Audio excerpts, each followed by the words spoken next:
Hello everyone, मैं हंसराज देशमुख एक बार पुनः आप सभी का आपके अपने चैनल एचडी नॉलेज ओके पर स्वागत करता हूं, अभिनंदन करता हूं।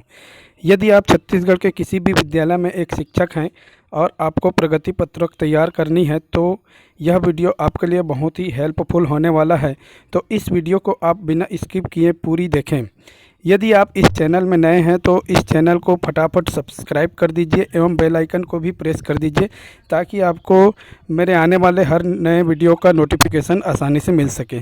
प्रगति पत्रक तैयार करने के पूर्व कुछ महत्वपूर्ण बातें जो मैं समझता हूं कि आपको जानना बहुत ही आवश्यक है।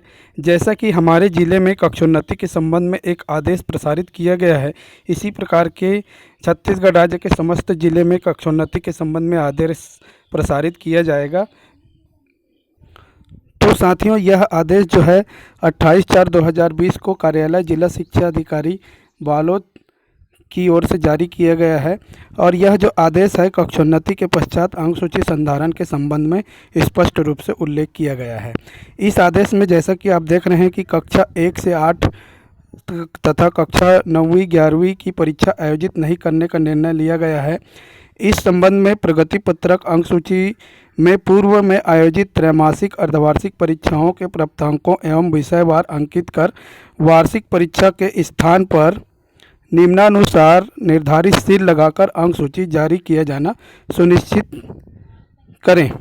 तो यहाँ पर वार्षिक परीक्षा जो है इसके स्थान पर ये सील का प्रारूप दिया गया है। इस सील के प्रारूप का सील बना करके उस सील को प्रगति पत्रक या फिर अंक सूची में लगाना है। तो इसको अवलोकन करने के पश्चात कक्षा 1 से 8वीं तक पढ़ाने वाले शिक्षकों के मन में कई तरह के प्रश्न उठ रहे होंगे। कक्षा 1 से 8वीं तक के छात्रों को एसएलए के अंतर्गत FA1, PA1, SA1, FA2, PA2, SA2 का आकलन किया जाता है, जिसमें SA2 का आकलन जो है 23 मार्च से 28 मार्च के बीच संपन्न होना था। अब कोरोना वायरस के संक्रमण के चलते जनरल प्रमोशन के पश्चात SA2 के पूर्व जितना भी आकलन हुआ था, जैसे FA2, PA2, SA1, PA1 और SA1, तो ये जो मूल्यांकन है वो यथावत रहेगी और SA2 के स्थान पर यानी कि SA2 यानी कि वार्षिक परीक्षा ही है ये, तो इसके स्थान पर जो निर्धारित सील यहाँ पर आप देख रहे हैं, इस सील को कक्षोन्नति के रूप में लगाना है। तो चलिए आप वीडियो में आगे बढ़ते हैं और ध्यानपूर्वक समझते हैं कि प्रगति पत्रक हम कैसे तैयार करें ताकि आपसे किसी भी प्रकार की त्रुटि न हो। तो देख लीजिए, यहाँ पर प्रगति पत्रक के संबंध में राज्य शैक्षिक अनुसंधान प्रशिक्षण परिषद छत्तीसगढ़ शंकर नगर रायपुर यानी कि SCERT रायपुर के द्वारा प्रगति पत्रक के संबंध में एक आदेश प्रसारित किया गया है 27/9/2019 को, जिसमें प्रगति पत्रक का प्रारूप दिया गया है। तो यहाँ पर आप देख सकते हैं प्रगति पत्रक का प्रारूप इस प्रकार से SCERT के द्वारा निर्धारित किया गया है और इसी प्रारूप में हमको प्रगति पत्रक कक्षा 1 से 8वीं तक के बच्चों का तैयार करना है। हिंदी मीडियम वालों के लिए हिंदी मीडियम वाला प्रगति पत्रक है और अंग्रेजी माध्यम वाले स्कूलों के लिए अंग्रेजी माध्यम वाला प्रगति पत्रक यहाँ पर प्रारूप दिया गया है। तो चलिए हम किसी एक प्रगति पत्रक को भर करके देखते हैं कि इसमें हम ग्रेड को परीक्षाफल पंजी के अनुसार किस प्रकार से। तो साथियों, यह प्रगति पत्रक का मुख्य पृष्ठ है, जैसे कि आप स्क्रीन पर देख रहे हैं। ये जो है प्रगति पत्रक का मुख्य पृष्ठ, जिसमें विद्यालय और विद्यार्थी से संबंधित व्यक्तिगत जानकारी भरना रहता है। तो यह जो जानकारी है वो आप दाखिल खारिज पंजी के अनुसार ही भरें ताकि आपसे किसी भी प्रकार की गलती ना हो। तो इसमें भरने में आपको कोई परेशानी नहीं होगी, ऐसा मैं समझता हूँ। आगे देखते हैं प्रगति पत्रक का मध्य पृष्ठ, जहाँ पर विषयवार आपको ग्रेड भरना है। जैसा कि यहाँ पर स्क्रीन पर आप देख रहे हैं, यह जो संज्ञानात्मक क्षेत्र का मूल्यांकन होता है वह जो है परीक्षा फल पंजी में आप प्रविष्ट करते हैं। तो परीक्षा फल पंजी के अनुसार ही आप यहाँ पर विषयवार ग्रेड को भरें। यहाँ पर मैं एक विषय का ग्रेड डेमो के रूप में भर करके दिखा रहा हूँ। इसी प्रकार से आप अन्य विषयों का भी भर करके पूरी कर सकते हैं। जैसा कि यहाँ पर देख रहे हैं अंग्रेजी विषय का मैं यहाँ पर भरा हूँ। रचनात्मक FA1 B ग्रेड है, सावधिक PA1 A ग्रेड है और SA1 B ग्रेड है और FA2 A ग्रेड है, PA2 A ग्रेड है और अंतिम जो मूल्यांकन है जो कि जिसको हम वार्षिक कहते हैं या A से 2 कहते हैं, तो इस मूल्यांकन के स्थान पर हमको कक्षोन्नति के संबंध में जो जिले से आदेश प्रसारित किया गया है वहाँ पर सील का प्रारूप दिया गया है। तो कक्षोन्नति के संबंध में यहाँ पर सील को हमको लगाना है। तो आगे देखते हैं। इसके बाद ग्रेड का सकल ग्रेड यानी कि समेकित ग्रेड यहाँ पर लिखना है। ये अंग्रेजी विषय में जितने भी मूल्यांकन का आप ग्रेड यहाँ पर किए इसका समेकित ग्रेड सकल ग्रेड में आएगा। तो यहाँ पर सकल ग्रेड A ग्रेड है और अंतिम में जो ग्रेड का जो टिप्पणी है ग्रेड टिप्पणी उसको हम यहाँ पर अंकित करेंगे, जैसा कि A ग्रेड का टिप्पणी उत्तम है। तो इसी प्रकार से आप अन्य विषयों को भी जैसे हिंदी, संस्कृत, गणित, विज्ञान, सामाजिक विज्ञान, इस प्रकार से आप सभी ग्रेड को आसानी से भर सकते हैं। यदि प्राथमिक विद्यालय के शिक्षक हैं तो यहाँ पर 4 विषय रहेगा और चारों विषयों को आप आसानी से ग्रेड भर करके सकल ग्रेड और ग्रेड टिप्पणी आसानी से आप भर सकते हैं। जैसा कि ये प्राथमिक विद्यालय का है, हिंदी, अंग्रेजी, गणित, पर्यावरण, तो यहाँ पर गणित विषय का मैं ग्रेड भर के डेमो के रूप में दिखा रहा हूँ। आप गणित विषय का ग्रेड भर के दिखाया हूँ, जैसा कि आप यहाँ पर देख रहे हैं। FA1 A grade, PA1 B grade, SA1 A grade, FA2 B grade, PA2 B grade और वार्षिक परीक्षा यानी कि A से 2 के स्थान पर यहाँ पर कक्षोन्नति का सील लगाना है और इसका जो सकल ग्रेड है B ग्रेड।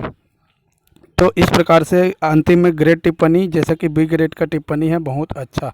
तो इस प्रकार से आप प्रगति पत्रक ग्रेड भरने के लिए आप इस प्रकार से इसकी मदद ले सकते हैं। जैसे कि 0 से 40% D ग्रेड जिसकी ग्रेड टिप्पणी सामान्य है, 41 से 60% C ग्रेड जिसका ग्रेड टिप्पणी अच्छा है और 61 से 80% B ग्रेड और इसका ग्रेड टिप्पणी बहुत अच्छा और 81 से 90% A ग्रेड जिसका टिप्पणी है उत्तम और 91 से 100% जो है A स्टार ग्रेड है जिसका टिप्पणी है सर्वोत्तम। तो इसकी मदद आप ले सकते हैं और ये इसका उल्लेख जो है प्रगति पत्रक में जीवन कौशल के नीचे वाले पेज में उल्लेखित है। संज्ञानात्मक क्षेत्र के ग्रेड भरने के पश्चात सभी विषयों का ग्रेड आप आसानी से जो है इसमें फिलअप कर सकते हैं। इसके पश्चात प्रगति पत्रक का जो अगला पेज है वह है जीवन कौशल। जीवन कौशल के अंतर्गत आपको अवधि 1 और अवधि 2, यहाँ पर 2 अवधि में आपको ग्रेड भरना है। जैसे कि अवधि 1 मतलब सेमेस्टर 1 और अवधि 2 मतलब सेमेस्टर 2। तो इस प्रकार से यहाँ पर जो है बच्चे की संवेदनशीलता, सृजनात्मकता, स्वच्छता, संप्रेषण, तार्किक चिंतन, आत्मविश्वास, उत्तरदायित्व, उपस्थिति, इस प्रकार से विभिन्न गुणों के आधार पर उस बच्चे का आकलन करते हुए ग्रेड बच्चे के ग्रेड को यहाँ पर 7 को यहाँ पर हम ग्रेड भरेंगे और सेमेस्टर 2 का ग्रेड यहाँ पर भरेंगे। जैसा कि आप यहाँ पर देख रहे हैं इस पेज में ग्रेड का उल्लेख किया गया है। तो इसी ग्रेड के आधार पर आप जो है सामान्य, अच्छा, बहुत अच्छा, उत्तम, सर्वोत्तम जो है ग्रेड टिप्पणी है, तो इसके आधार पर आप ग्रेड भर सकते हैं। यहाँ पर 5 ग्रेड दिया गया है, A star, A, B, C और D। इस प्रकार से ग्रेड जो है आपको भर। तो बच्चे का आकलन करने के पश्चात उस बच्चे का आपको संवेदनशीलता में जो भी ग्रेड हो, यहाँ पर जैसे मान लो कि A ग्रेड है तो A, स्वच्छता में B ग्रेड है तो B, C, D, इस प्रकार से आप कोई भी ग्रेड भरेंगे। इसी प्रकार से अवधि 2 में भी आप भर सकते हैं, जैसे कि C ग्रेड है, A स्टार है, B है। इस प्रकार से आप समस्त गुणों के आधार पर आकलन करते हुए ग्रेड को भर दें।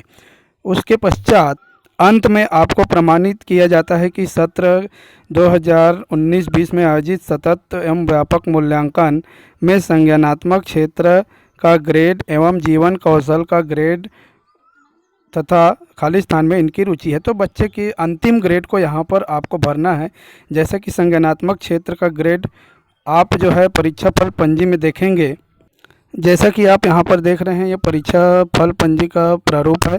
इस परीक्षा फल पंजी में आप देखेंगे यहाँ पर अंतिम में आपको महायोग करना रहेगा। जैसा कि आप यहाँ पर देख रहे हैं ये महायोग है और महायोग करने के पश्चात यहाँ पर जो अंतिम ग्रेड निकलेगा वही आपका संज्ञानात्मक क्षेत्र का अंतिम ग्रेड होगा। तो यह संज्ञानात्मक क्षेत्र का अंतिम ग्रेड आप जीवन कौशल में नीचे में संज्ञानात्मक क्षेत्र का ग्रेड यहाँ पर आपको भरना है।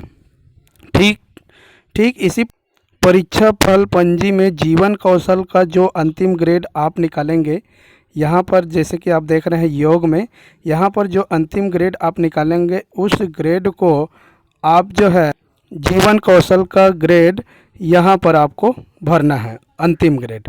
तो इस प्रकार से आप प्रगति पत्रक में जीवन कौशल का पेज को आप आसानी से भर सकते हैं। अंत में आपको बच्चे की विशेष रुचि, यहाँ पर ये खाली स्थान में आपको बच्चे की विशेष रुचि को लिखना है, अध्यापक का, यहाँ पर प्रधान पाठक का, और यहाँ पर संकुल समन्वयक का, और यहाँ पर जिला शिक्षा अधिकारी के हस्ताक्षर के पश्चात अनुमोदन कराएं। तो साथियों, उम्मीद करता हूँ आपको यह प्रगति पत्रक तैयार करने में किसी भी प्रकार की परेशानी नहीं होगी। यदि आपको किसी भी प्रकार की परेशानी होती है तो कमेंट बॉक्स में ज़रूर लिखें, और मैं उम्मीद करता हूं कि आप जो है परीक्षा फल पंजी को प्रविष्ट कर लिए होंगे।